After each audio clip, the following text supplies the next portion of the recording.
Hello guys, good morning সবাইকে। তো সবাই কেমন আছো? আশা করি সবাই খুব ভালো আছে। প্রতিদিন যেমন সকাল সকাল উঠে আজকে একটু উঠতে লেট হয়ে গেছিলো, তো ফ্রেশ হয়ে চলে এসেছি। এসে দেখি বাইরে একটা বাবা বড় ঢেলা মাছ কিনে এনেছে। মা বললো মাছটাকে কাট। আমিও সেই বুঝে মাছটাকে কেটে ফেললাম, কেটে ধুয়ে ঘরে নিয়ে চলে আসলাম। এসে মা ভাত খেতে দিল, ভাত খেয়ে চান করে ঘরে চলে এলাম। দিয়ে একটু তারপরে দেখতে দেখতে সময়টা কেটে গেল। আর মা ওদিকে দুপুরবেলায় বেলে মাছ রান্না করেছে ঝাল, আর বিনস আলু দিয়ে চিংড়ি মাছ দিয়ে তরকারি করেছে একটা। বাসন কটা মেজে আমি একটু ঘুমিয়ে পড়েছিলাম, কারণ বিকেলে পড়ানো ছিল তাই। তো স্টুডেন্টরা চলে এসছে পড়তে, দেখতেই পাচ্ছ পড়ানো হয়ে গেছে, ওরা বাড়ি চলে গেল। আমিও রেডি হয়ে গেলাম, একটু কাকা বাড়ি যাবো, কারণ কাকা বাড়ি নেমন্তন্ন ছিল। তো বোন আর আমি চলে গেছিলাম কাকা বাড়ি গিয়ে ড্রেসটা চেঞ্জ করে চলে এলাম রান্না করতে।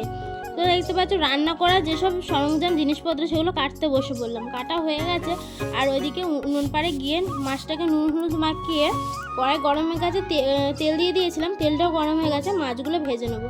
তো ভাজা হয়ে গেছে, তারপর জিরে ফোড়ন দিয়ে পেঁয়াজ টমেটোটা ভেজে নিলাম। ভাজা হয়ে গেছে, মশলাটা দিয়ে একটু নাড়াচাড়া করে যখন গালে তেল ছেড়ে দিল তখন নামমাত্র হলুদ, মানে পরিমাণ মতো, আর নুনটা আগে দিয়ে দিয়েছিলাম, কাশ্মীরি মির্চি আর মিট মশলাটা দিয়ে একটু নাড়াচাড়া করে নিলাম। নাড়াচাড়া করার পর জল ঢেলে দিলাম, যেহেতু গায়ে তেল ছেড়ে গেছে। দিয়ে ফুটে আসার পর লাস্টে একটু শাহি গরম মশলা দিয়ে নামিয়ে দিলাম। মাছগুলো তার আগে দিয়ে দিয়েছিলাম যাতে একটু নরম হয়, একদম প্রথমে দিলে মাছগুলো ভ্যাদ ভ্যাদে হয়ে যাবে। তো নামানোর পর ওদিকে কড়াইটা ধুয়ে নিয়ে এসে ওদিকে চাপিয়ে দিলাম।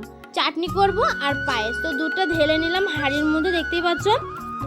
ঢেলে নেওয়ার পর একটু চিনি দিয়ে দিলাম, কাজু কিশমিশ দিয়ে দিলাম, আর চালটা ফুটে আসার পর দুধটা, তারপর চালটা দিয়ে দেবো। আর চাটনির জন্য ওইদিকে কড়াই চাপিয়ে দিয়েছি, তেল দিয়ে দিয়েছি, গরম হয়ে গেছে, একটু 5 ফোড়ন আর একটু শুকনো লঙ্কা ফোড়ন দিয়ে দেবো। দিয়ে টমেটোটা পেস্ট করে নিয়েছি, সেই টমেটোটা দিয়ে দেবো। তারপরে কাজু কিশমিশটা দিয়ে দিলাম একটু পরে। একদম নামানোর একটু আগে খেজুর আর আমশক্তটা দিয়ে দেবো। তো চাটনিটা আমার হয়ে গেছে, আর ওইদিকে সবাই খেতেও বসে পড়েছে। তো সবাইকে খেতে দিয়ে দিলাম। তো আজকে ব্লগটা আমার এইটুকুনি। যদি তোমাদের ভালো লাগে তাহলে চ্যানেলটাকে সাপোর্ট করো, সাবস্ক্রাইব করে দিও, লাইক কমেন্ট শেয়ার করে দিও। তো টাটা, আবার দেখা হবে পরে।